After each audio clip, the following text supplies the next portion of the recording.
When's the best time to pick boysenberries in the Midwest? Come join me in the chaos.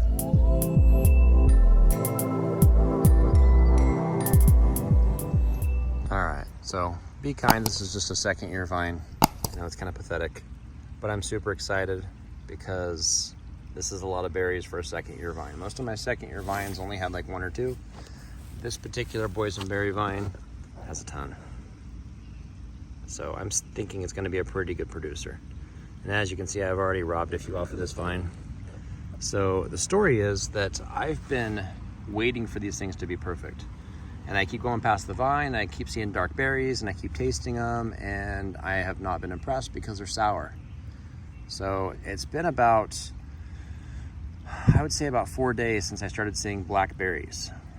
And just because they're black doesn't necessarily mean they're fully ripe. And you know, most people probably know that. I kind of remember that vaguely. I have fleeting memories of that as a kid, but I haven't grown blackberries in so long, I've kind of forgotten. So this is partly for me and partly for anyone who wants to know. Boysenberries, once they turn black, you still want to give them a few days. You know, after a couple days of having the berries be black, then taste them. And you know, once you have a really good berry, you probably have other really good berries. And so they're at the point now where they're amazingly delicious.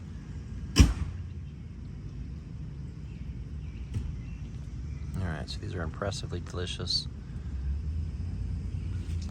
And they're perfect. I was worried when I first tasted these a few days ago that they're gonna need sugar or something, but I remembered boysenberries being so sweet, and now I'm understanding they just need a few extra days just to develop that flavor. Man, that's good.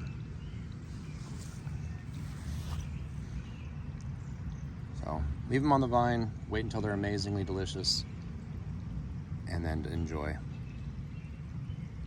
Hopefully this helps you to know and to be patient with your boysenberries. And most other berries are very similar. I'm just doing this about boysenberries because these happen to be my favorite. Thanks for joining me in the chaos.